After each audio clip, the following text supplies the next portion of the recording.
Want to welcome you to another episode of Tailgate Update. This is number 77. Ryan is going to talk about some NBA, about the Lakers. Yeah, and some rich news. Folks. Rich folks. Rich folks is right. Yeah. The Buss family is agreeing to sell the Los Angeles Lakers to Mark Walter at $10 billion. I thought it was just a portion. He already owns some of it. They're selling their majority stock to him. Oh, okay. I thought. And he already owned some of the Lakers in 2021. He purchased some of the Lakers stock. Okay. Already. This is clarifying the headlines for me. Thank you. $10 billion. It's the largest sale of a U.S. professional sports team all time.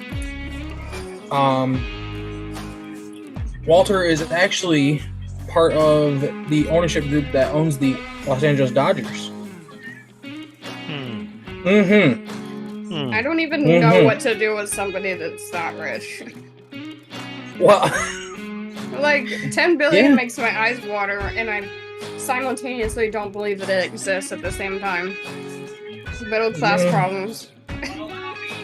Like the Santa Claus says, believing is seeing.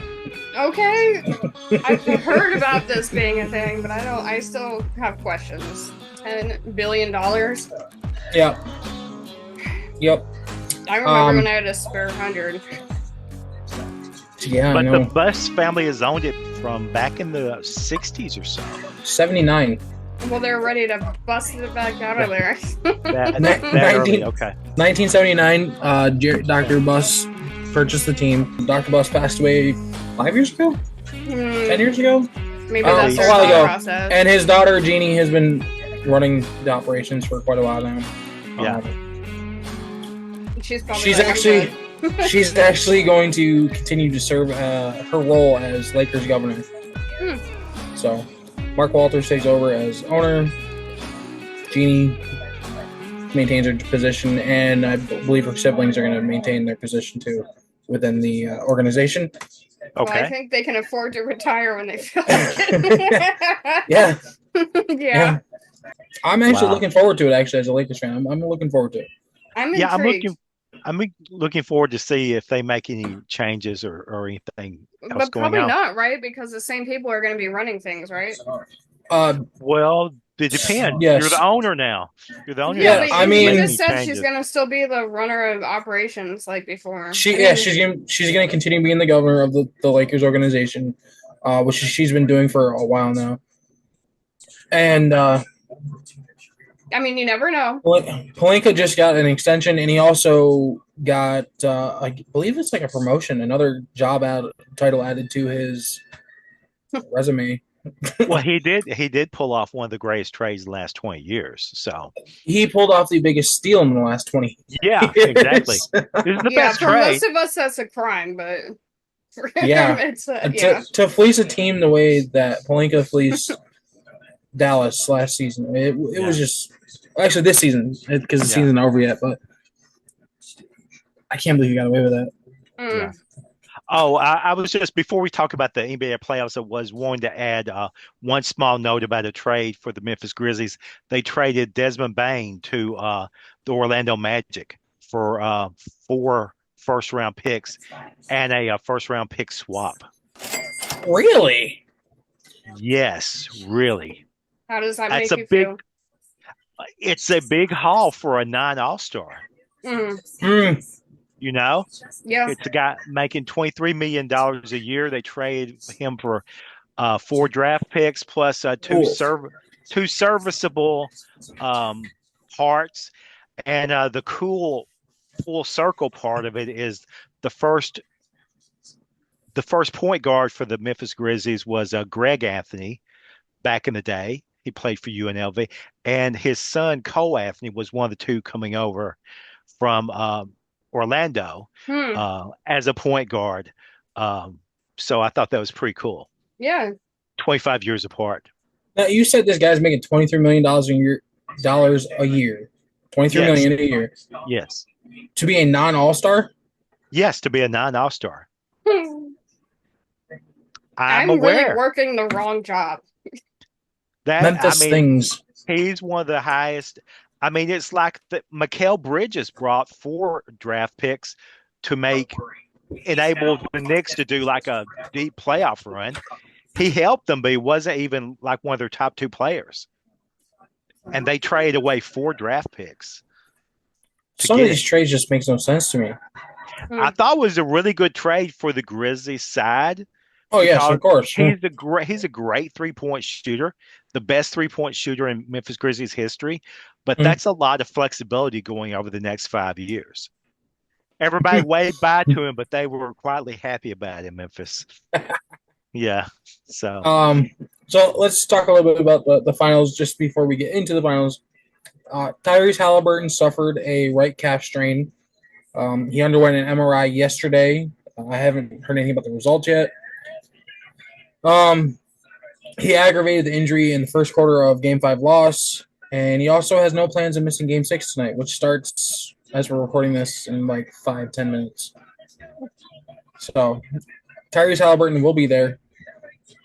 Whether he plays good or not is a different story. He had 4 points last game after injuring himself.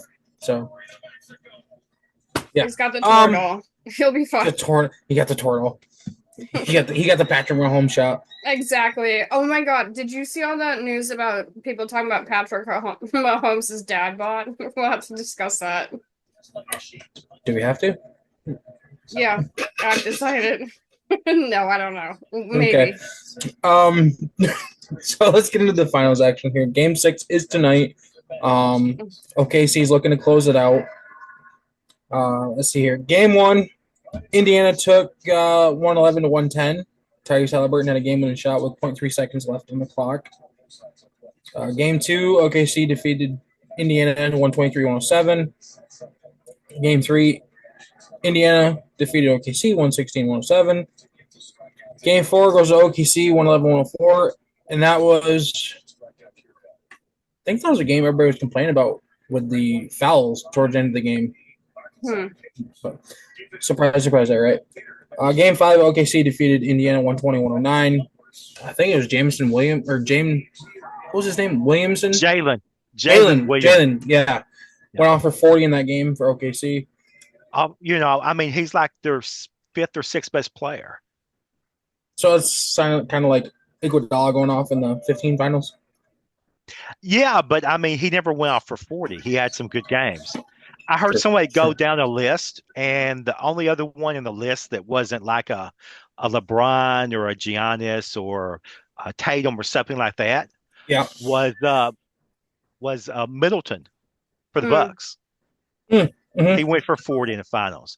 Other than that, it's just all the names that you would think about. It's Kyrie, and all those players the last 20 years. Yeah. But yeah, who do you think's going to win it tonight, there, Jay? I think Indiana's going to hold serve at home. You think so? Mm-hmm. With MIA Siakam and Halliburton hobbled? Yes, they'll just play TJ McConnell more, and one of these random guys you've never heard of for Indiana will hit 6 3-pointers. Well, the guys that you were complaining about not being available, missing in action. I mean, Tyrese was not. I mean, there were some of the games Tyrese wasn't even the best player. Sometimes it was, Nimhard, or sometimes it would be Nesmith. Halliburton's only averaging like 17 a game in the finals right now. Yeah. It's fewer now after Game 5, but yeah, he's playing good, but he wasn't, he wasn't playing to the level he was in the last series.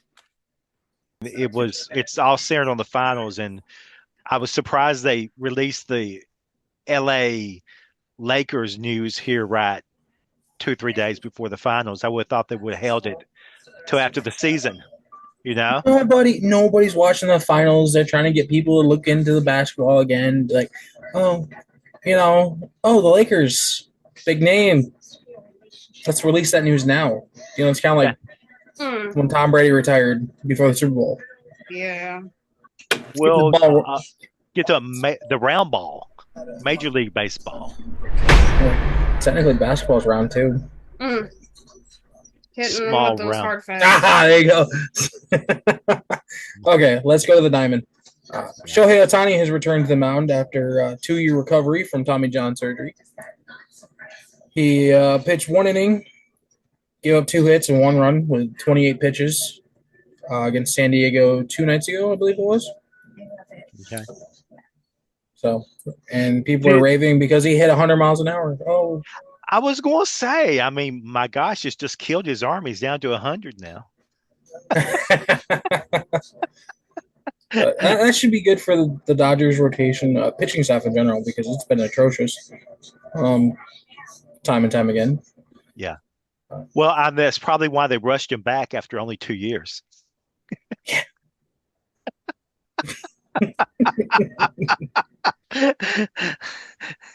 All right, so more Shohei news, sort of. His ex-interpreter, remember the one that was all betting and stealing money from him? Well, he's reported to federal prison. He was ordered to surrender to feds by Monday. He's in custody at Federal Correction Institution Allenwood Low. He's sentenced to 57 months for stealing $17 million from Ohtani.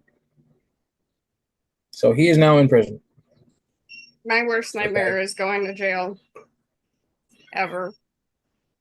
Well, it's a recurring nightmare. You ought not be feeding them cats on the doorstep anymore then. I'm a real criminal. Your neighbors are going to have you in jail before you know it. There's people out here who do some real stuff, and I feed too many cats. Look. Yep. They're going to call you the kitty bandit. Look, too many family members that have gone to jail in front of my face, and I would rather not. You remember that commercial that runs all the time now? It's like Little Frisky Town. It's like they're running this joint now. Stop doxing where I live, Jay. All right.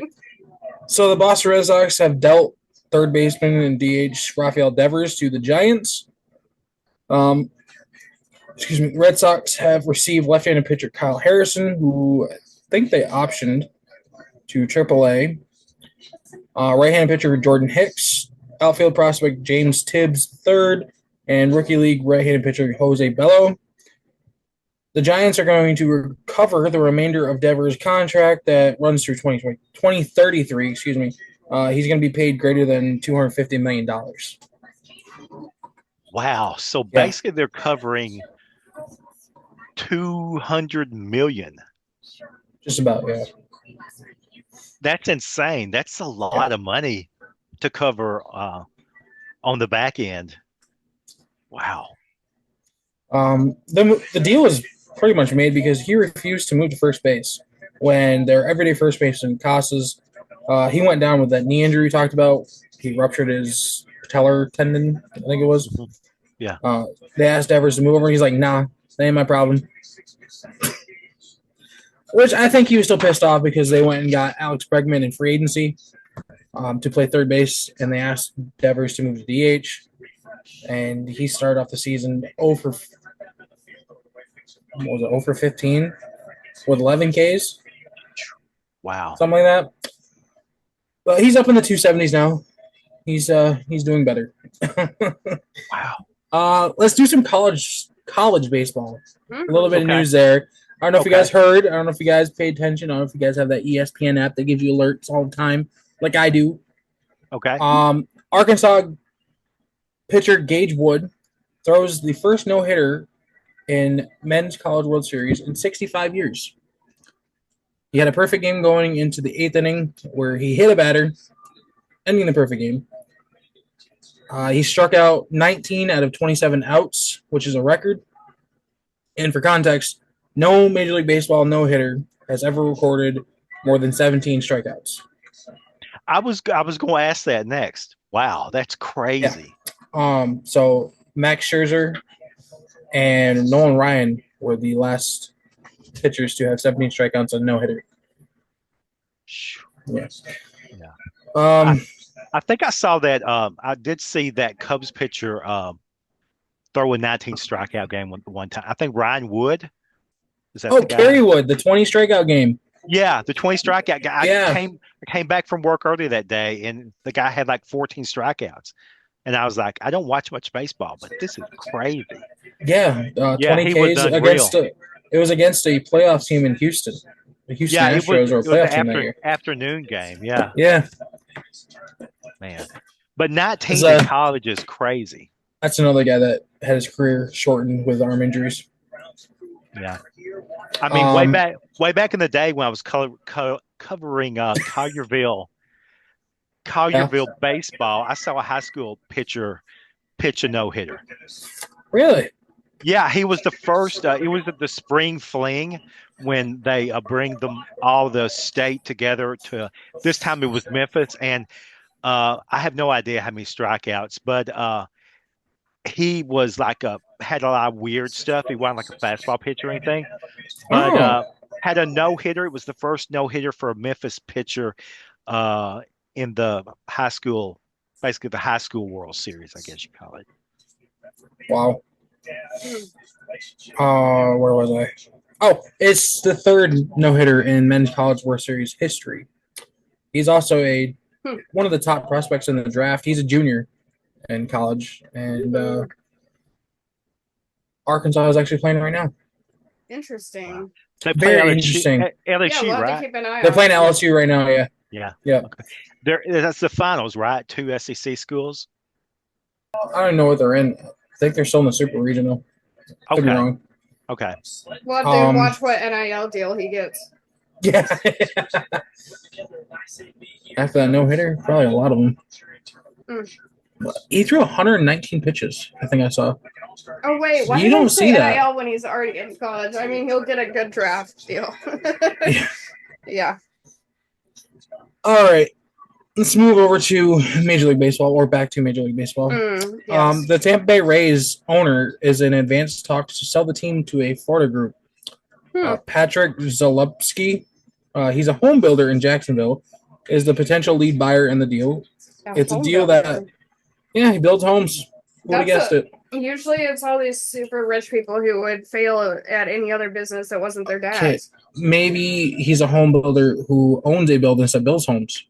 Yeah, and I mean, that's got to be lucrative. It's just not, you usually don't hear about people with a lot of money who actually work. Yeah. It's a deal that values the team at $1.7 billion, and he already executed a letter of intent to purchase the team. So the Rays might be changing hands too. I think it might be needed actually because they just. Well. I'm always for the working man, so. Oh yeah. Besides, after who was that creepy dude from the Dominican Republic we spent all that time covering? Yeah, they need to do a little bit better. Well, oh God, what was his name? Wilmer Flores. What the hell was his name? Look, he matters so little because he's so creepy that we don't even need to remember. Okay. I just forgot his name because we haven't talked about him in a long time. Yeah. Franco. Yeah. Homer Franco or something like that. Yeah. Juan DeFranco, that's it. Juan DeFranco, yeah. Well, he won't be playing there anymore. So no, but never we need again. better life choices. So never again will he play a baseball game in the major league. That's everything I have for baseball. We're all good there. And I watched a little hockey this week, but I know Ryan watched a lot more. Jay, you watched hockey this week. I watched I watched the whole overtime of the 4-3 game. It's pretty awesome.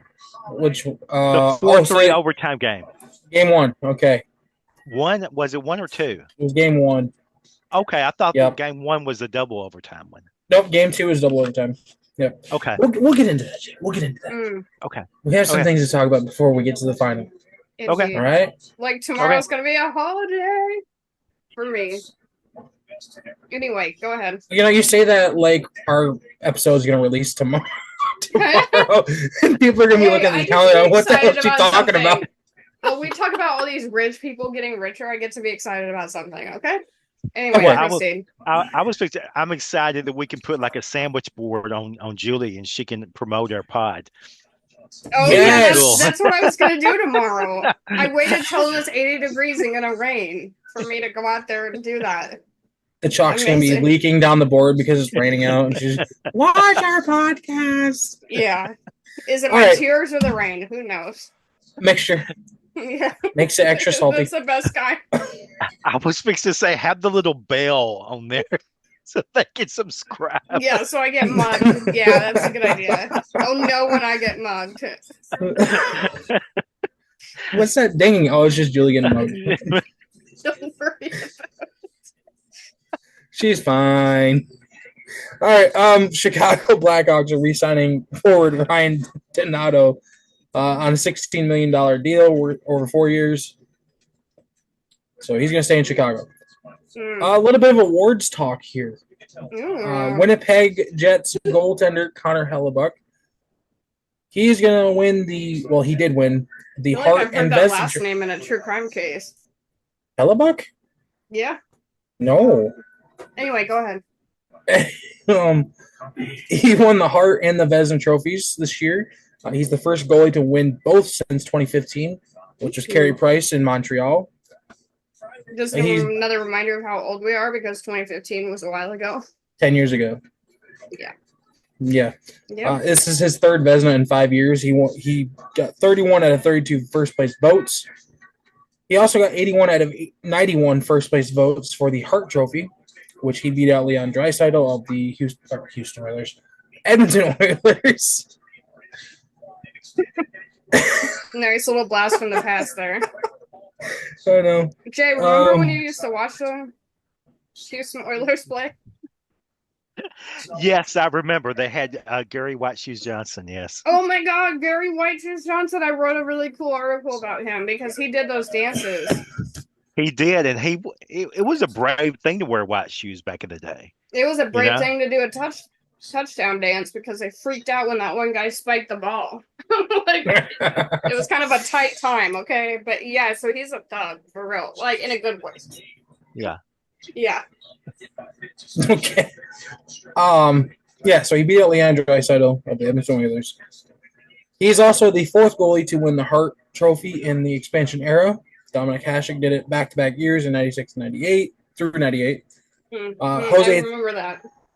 I'm sure you do. I might. Jose Theodore did it in 01-02 and Carey Price 14-15. The New York Rangers. We've talked about them a couple times. Mm-hmm. Julie's seen them in person. Yeah, I sure did. Yeah, she enjoyed them. They're sending Chris Kreider to the Anaheim Ducks. Yes. Anaheim's going to receive Chris Kreider and a 25 fourth-round pick, while the Rangers are receiving center prospect Kerry Terrence and a 25 third-round pick.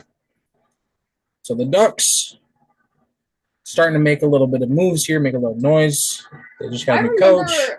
What was that movie with the Ducks? The Mighty Ducks? Yes. The Mighty Ducks. Yes. Yeah. I'm so glad you remember. That's the last time they were significant to me. But maybe with this new trade, that'll change. I'm hoping so. I'm sick of not watching my team in the playoffs. Another 90s reference. Yeah. All right. So the Ducks trying to make some moves. They just got Joe Quenneville as their coach. Nice young core. Decent goaltending. Just need a couple more pieces. And I think they'll be a contender for a cup within 2-3 years. Team USA announces their first 6 players for the Olympics next year. The Tkachuk brothers. We all love the Tkachuks. Austin Matthews, Jack Eichel, Quinn Hughes, and Charlie McAvoy have all been selected. They're still holding off on selecting a goaltender, but we all know it's going to be Hellebuck, Captain America over here. Best goal in the world. I mean, if you read off to me like the 99 Olympics team, I probably knew more of them than the people you just listed. What? Seriously? Well, I understand that. Yeah, I can understand that. I know, like, yeah. I've heard of a few of those. Oh yeah? Have you? Have you heard of a few of them? Just a couple. Okay, so we can start talking about the finals now. right? Can we do that? Okay. Okay. Julie, did you watch any of the final? No. I will go back and do that once I drop that cat. Oh, okay. Gotcha. Yeah. So Jay watched it. He knows a little bit what I'm talking about here. I Florida did Panthers. I did catch some of the news. Yeah. Did you? On Twitter. Good. Yeah. Mm-hmm. Good. Florida Panthers have won back-to-back Stanley Cups. Which is so ironic because they're one of the most prominent teams that would never have a real hockey rink in their state. That's true. Yeah, so they won 2 in 3 years. Once again, being the Edmonton Oilers. This time in 6. Did not go to 7. The Cup has not been in Canada. Sorry, has not been won by a Canadian team since 1993. And the streak continues. I don't really know if that matters that much because they're the only ones that really play for us, including the Europeans. So I know, but that kind of matters. A long time. Yeah, but that's because we take all their players and pay them more here. It's not like we have all these homegrown Americans playing hockey. So, and what's the difference if the entire team is Canadian versus a Canadian team? I don't know, man. I just think the Canadian people, they just gotta have that cup in Canada. Canadian team's gotta win it. I can understand that, but we'd have to give them some of their players back. Most of their team is made up of Canadians, so yeah, but we got the good ones because we paid them more. I don't know. Anyway, I suppose. Either way, the Canadian Cup drought is longer than the 90 Super Bowl drought, so. Oof. I'm kind of wondering, has any Canadian team had like a longer streak than Gretzky and the Oilers back in those days? What do you mean? Like, Edmund, what they win 3? Did Gretzky win 3 in a row, or 3 in 4 years, or? I don't even remember him. It was 3 and 4 in Canada. 3 and 4 years. Okay. Yes. Yep. That was probably the longest Canadian streak in all. I mean, since then, probably. It's like Brady and the Patriots, basically. Yeah, I mean, 3 and 4 years, and then LA took Gretzky. Yeah, well, they took him all right. But didn't he play for New York? Didn't we discuss this? He also played for the Blues. Yep. Yeah, I remember him in New York, I think. Yeah. Anyway, go ahead. Yes. Okay. Edmonton took game 1, 4-3 in overtime. Draisaitl, power play goal. Florida took game 2 in double overtime, 5-4. Marchand had 2 goals in that game. Game-winning goal in overtime. Split the wickets on Stuart Skinner right through the 5-hole. Game 3, Florida dominated 6-1. That was the game we talked about. 140 total penalty minutes between both teams. Right. Game 4, Edmonton defeated Florida 5-4 in overtime. Draisaitl, yet again, game-winning goal that deflected off of a Florida player. Florida also led 3-0 in the first period. Blew that lead. Game 5, Florida's like, hey, nah, 5-2. Game 6, Florida dominates 5-1. It was 5-0 until like 4 minutes left in the third period. Sam Reinhart scored 4 goals last night. 2 empty netters. And he got the scoring started with a gorgeous move that split 2 Edmonton defenders and went right over the shoulder of Stuart Skinner. Man. Yeah. Edmonton also had multiple multi-goal comebacks in the series, which kind of pissed me off a little bit watching it as I was rooting for Florida, but it all worked out in the end. So a little bit of a stat here. Edmonton trailed for about 30 minutes in the series. They only led for about 7 minutes and 33 seconds total. Wow. Yeah. And they were also outscored 13-4 in the first period. I was gonna make a joke, but I can't make that one. What? What's the joke? No, because IW doesn't like it. Oh, okay. All right. Anywho, Sam Bennett won the Conn Smythe. He had 15 goals in the playoffs. So, deservingly so, he gets the Conn Smythe. A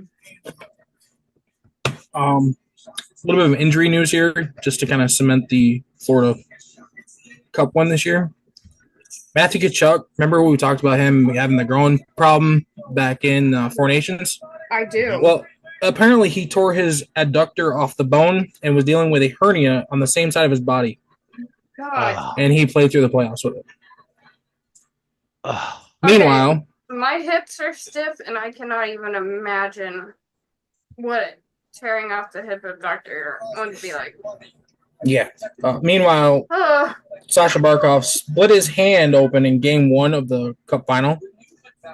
Sasha's not from America. It's actually Alexander, but they call him Sasha. There's also last name's Barkov, so yeah. Yeah. You do the math on that one. Yep. Sam Reinhart scored 4 goals last night with a grade 2 MCL injury. Yeah. People are making me feel pain, real pain. I cannot even imagine what it must have been like to be playing on that hip, okay? Well, let alone a torn MCL. I mean, holy shit. Either way, like, both sound... Both sound awfully amazing. Hockey players, right?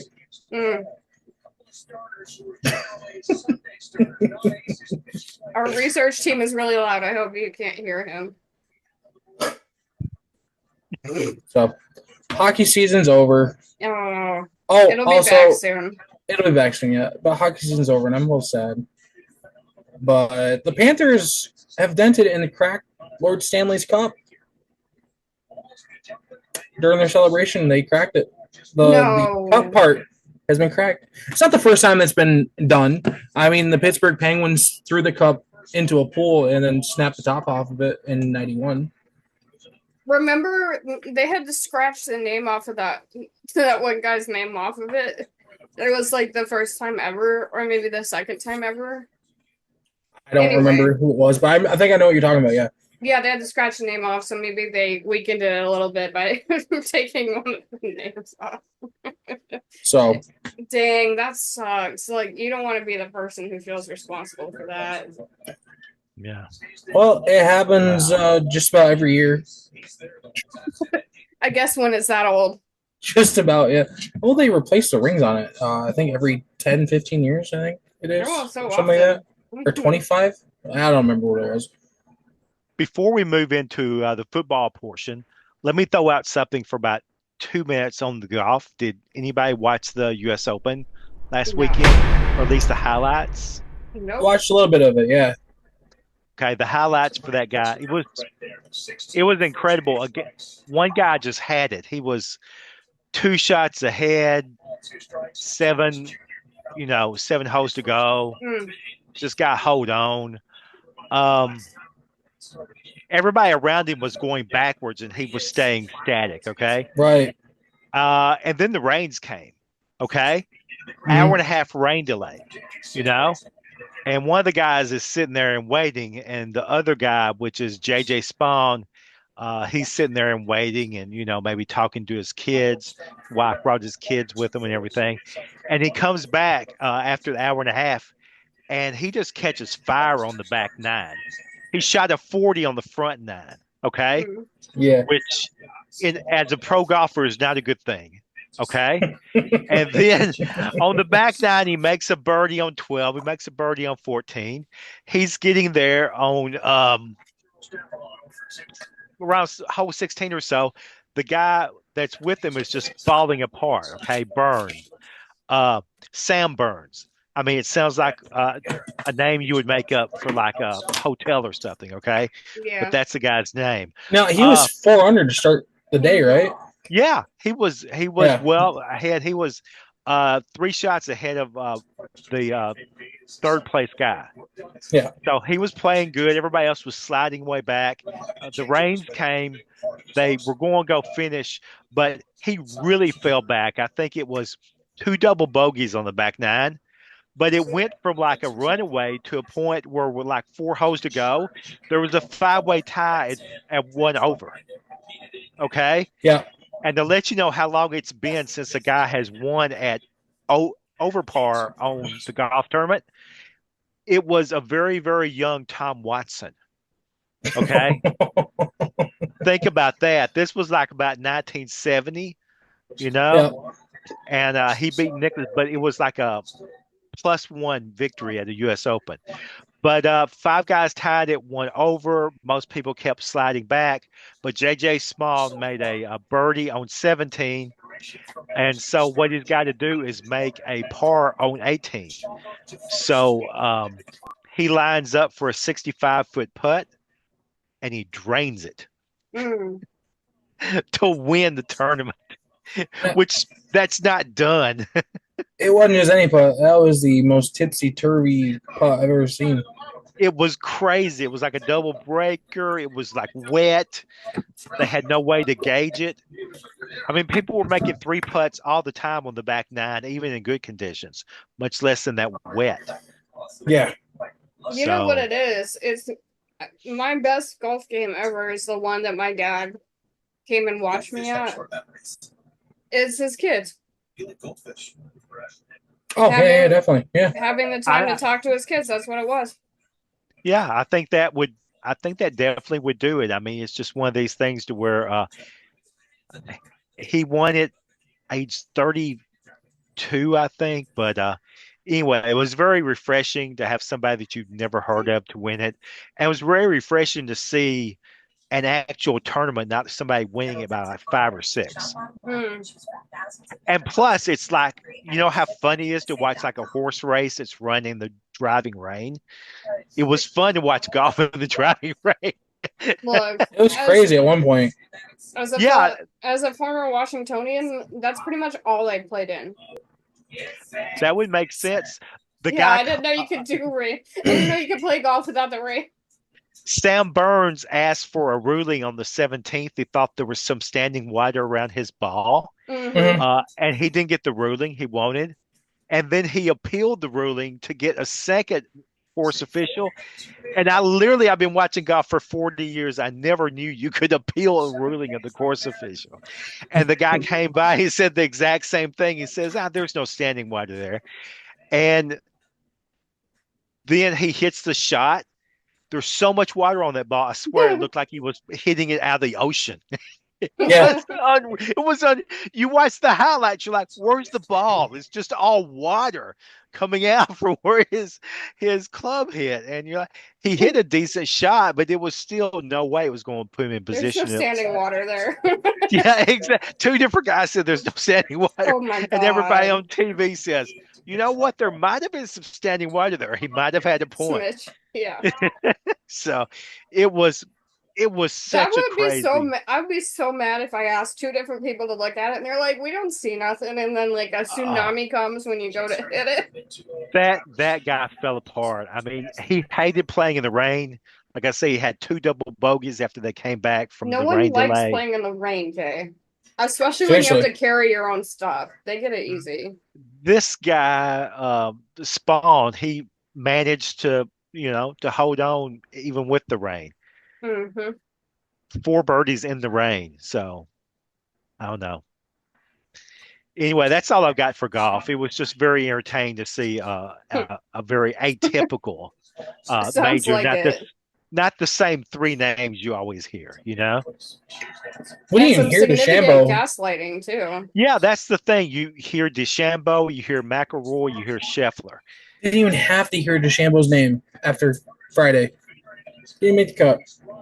I know. Didn't even get to the weekend. It's a trunk slammer. He's so rich. He has a guy to slam his trunk for him. Just goes to show you. Long drivers, man. They made for Oakmont. Yeah, they're not made for Oakmont. Chokemont is what they called it after the weekend. My God. After every that rough was just so freaking terrible. It was insane, man. It was insane. I was like, I would have withdrawn. I would have went home. There was one guy, he was on the 17th when they halted to play on Friday night.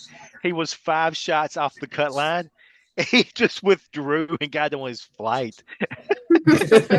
What's the point? Why should I show another day of hotel bill, show up tomorrow morning? What am I going to do? Like make an albatross and only miss the cut by 2? Yeah. Hope and pray the cut drops. Yeah, exactly. Only missed the putt. Only missed the cut by 4 or 3. You know, I thought that was pretty original. The guy was like, "Okay, forget sportsmanship. I'm catching my flight." But anyway, that's it on golf. We're ready to roll into the oblong ball. 2 contract signings. Okay, for the NFL guys, let's get at it. Yeah, Pittsburgh is extending safety Deshaun Elliott, 2 years, $12.5 million, with $9.21 million guaranteed. Okay. So they get a quarterback, trying to strengthen that defense up because they're probably going to need it with old man Rodgers. Jair Alexander was just released by the Packers, I think, last week. Oh wow! He's going to Baltimore. Okay. 1-year deal worth $6 million, or $2 million in incentives. So he's going to have to earn $2 million. Okay. Okay. So it's just a 1-year deal. And I saw something today that said a Jalen Ramsey trade back to LA has a lot of obstacles right now that are preventing it from happening. So we're waiting and see on that one. Yeah. So. I suppose I could bring up Patrick Mahomes' dad bod again. They said he lost quite a bit of weight in the off season, but he struggles with his Chick-fil-A and Starbucks addiction, which is the widest thing I've ever heard. Did he turn into Dwight Goodman after losing the dodgeball He turned tournament? into his wife, is what he did. And she outed him, saying that he likes a snack of Doritos in bed every night. So, like, does he have a maid who comes in there and vacuums all the crumbs up before he goes to sleep? Anyway, and Travis Kelce lost, I think, 25 pounds so he can get back into his former glory or something like that. It's his idea that if he trims up a little bit, that maybe he'll be good again, which... Sure. Yeah. So, a little weight loss news from KC. The other one weird observation is the fact that there's not been a lot of like injury news out of the training camps. Usually on the required, voluntary practices, you hear something going on. But I haven't heard of people about any major injuries to any major players. That's a good thing, I guess. Right now they're just kind of doing walkthroughs, so you might see it next month. Late next month, you'll probably see some injury news once they start ramping up and start putting helmets on and shit like that. Okay. I mean, I could get injured by just walking through a place, but I assume they have better athletics. There was a man who played baseball. I know his name, but I kind of now on the tip of my tongue, I just can't remember it. He actually landed himself on the injured list back in the day because he had a dream about spiders and fell out of bed. Oh, that's real right there. I like that. I think his name was Glenn Allen Hill. I could be wrong.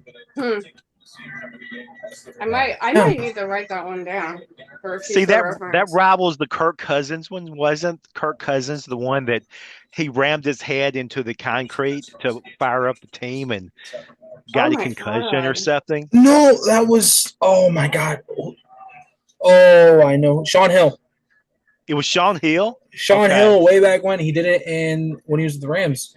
He scored a touchdown and rammed his helmet into the wall and sprained his neck and gave himself a concussion. Oh my gosh. I'm trying to remember the one guy that not that long ago they had cement that was right behind the touchdown area at one of the games. So one of the more current, I mean, he's retired now, but still pretty recent. He broke his leg or something. Yes, Reggie Bush. That's what I thought, but I wasn't sure. Yeah, he broke his leg, right? He was playing the Rams and injured his knee. Yeah, because they have that crazy cement. Yeah, there's concrete going around where the wall was, and it's fucking stupid. Yeah, that's the best design ever since they had the literal out zone of since they had the literal baseball area come into the football and Wrigley Field, I think, when they played baseball and football in the same area and they had half the baseball field in the end zone. I remember the Dolphins used to do that. No, but I believe that they probably did. The It seemed to be a Dolphins, the thing. Raiders. The They all- Raiders is the one I can always remember. Dolphins and Raiders shared a stadium with baseball teams. Yeah, it was just like the cement came a few feet into the end zone, and there was that guy who I believe he broke his neck Oh, goodness. on the cement because a lot of people dive into the end zone. Right. Wow. Yeah, it was not a good look. Yeah. I read a whole article about him. He lived a surprisingly long time after that. Wow. Yeah. Wow. It's always wild to me when there's so much cement around players who are moving very quickly in key places. That is, luckily the last 20 years, it seems they've got rid of most of it. Yeah, except for Reggie. Reggie found it. Yeah. That was like Wow. 2015, 2014. Wasn't that like a season-ending injury too, or was it close to the end of the season anyway? I think it was a career ender. Because he ended up retiring after that. Oh, same difference. Not so long. Yeah, because he was, 2008 was the year he came out? Oh, 6. I think. You know why? Because wasn't he the okay. one who dated Kim K? He had the I don't Kim know. K curse. Yeah, Reggie Bush dated Kim K, right? I have no idea. Yeah, that's what it was. Thank you, I Jay. do. I'm a pretty good, chronicler of all those things. Yeah. Yeah. Listen, yeah. all I know is it was bound to they be. stole his Heisman and gave it back to him. So They did give it back to him this year. yeah, it But was they didn't probably make a stolen from formal- him. They did not make a formal apology, though. Yeah, dirtbags. Whatever. I mean, the Anywho's. NCAA never makes a formal apology. Yeah, Of course that's not, too much because they to think they're ask. above everybody. Yeah. No, Yeah, I it's- mean, I'm hoping on next week's show maybe we'll have some information about maybe Pac-12 expansion. There's been some rumors. Every offseason this comes up because the Pac-12 likes to at least get in the news for something besides losing their whole conference, which is what they did. Going from the Pac-12 to the Pac-4. Oh, it's just amazing. It's just like you throw a party and then like everybody just like leaves. So it's wild. But Story of that's my life. that's about. But if they don't, we'll have plenty of '90s references to fill out the show. If we don't get that information, we didn't talk about what was the dog that played basketball? Air Bud? Yes, Air Bud. we didn't Air even Bud. talk about him. And football. For what? It's a '90s reference. We brought up the Mighty Ducks. That reminded me of. Oh, okay. You brought up the Mighty Ducks. Well, No, you but remembered the name. I just remembered the movie. It took them 20 years to bring back the Mighty Ducks. Air Bud had like a whole series of movies. Yeah, I remember. So And did the Mighty Ducks. And they should never 3 of bring them. any of that back. I know, but it took them like 10 years to kind of get going on it. Air Bud was like Listen, one man. after the just pumping them out. All I'm saying is it was a great trilogy. Number 3 kind of sucked, the but best. 1 and 2 are good. But Air Bud I mean, is you're- no more, so you can't have the movie. You're the show daring anymore. to call the Mighty Ducks a trilogy, There's like 3 of Lord them. of the Rings or the Matrix kind of trilogies. There's 3 of them. That's a Just because trilogy. there's 3. It's like Like, if calling it the. lives in my mind rent free, then it had to be pretty good. Okay.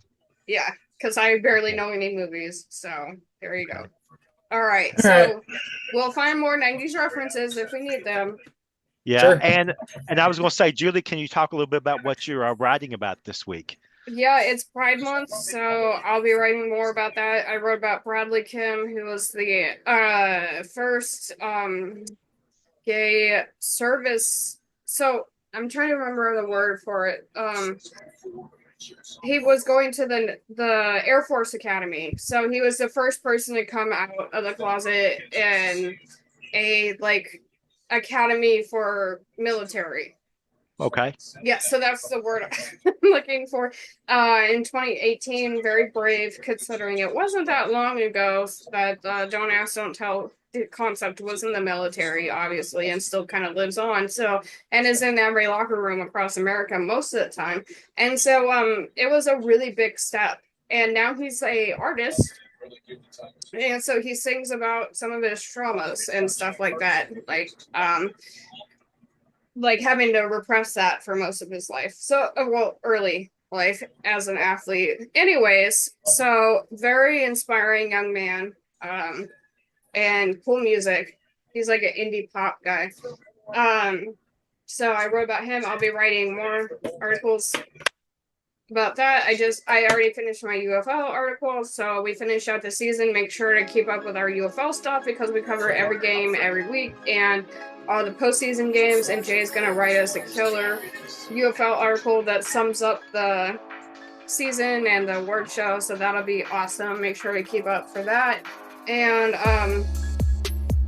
I'll be writing more random topics as well in between the others. Okay. So yeah, make sure to stay up to date on the Forkball because we're chugging out this good content over there.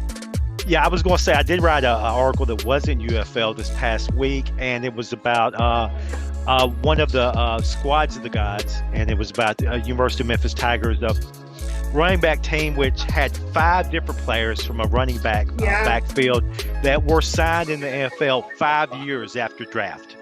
So that's a long run for a running back, 5 years. Yeah. And 5 just ones getting in the NFL is a great accomplishment. But being signed in your 5th year is really an accomplishment. So that was a crazy great running back class.